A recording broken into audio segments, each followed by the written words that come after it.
NHM fund മുടങ്ങിയത് മൂലം മലപ്പുറത്തെ ജില്ലാ ആശുപത്രികളുടെ പ്രവർത്തനം താളം തെറ്റുകയാണ്. തിരൂർ, നിലമ്പൂർ, പെരിന്തൽമണ്ണ ജില്ലാ ആശുപത്രികൾക്കായി 17 കോടിയിലേറെ രൂപയാണ് നാഷണൽ ഹെൽത്ത് മിഷനിൽ നിന്ന് ലഭിക്കാനുള്ളത്.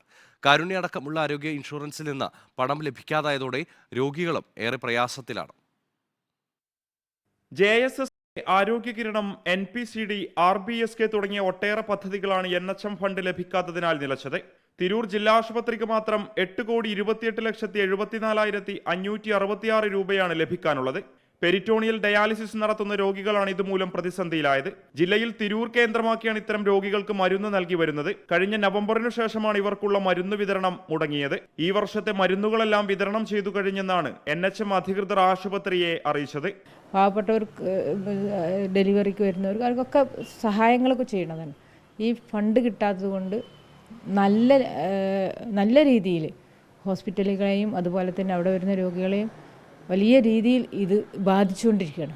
നിലമ്പൂർ ജില്ലാ ആശുപത്രിയിൽ വിവിധ പദ്ധതികളിലായി 5,22,12,549 രൂപയാണ് NHMൽ നിന്ന് ലഭിക്കാനുള്ളത്. പെരിന്തൽമണ്ണ ജില്ലാ ആശുപത്രിക്ക് 3,76,20,018 രൂപയും കിട്ടാനുണ്ട്. ഇത് ജില്ലാ ആശുപത്രികളിൽ NHM പദ്ധതി വഴി ജോലിയെടുക്കുന്ന ജീവനക്കാരെയും ബാധിച്ചിട്ടുണ്ട്. ഇവർക്ക് ഡിസംബറിലെ ശമ്പളം ഇതുവരെ ലഭിച്ചിട്ടില്ല.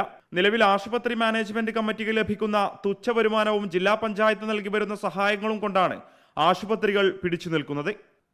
Reporter Mubashir P Akbar in reporter, Tirur.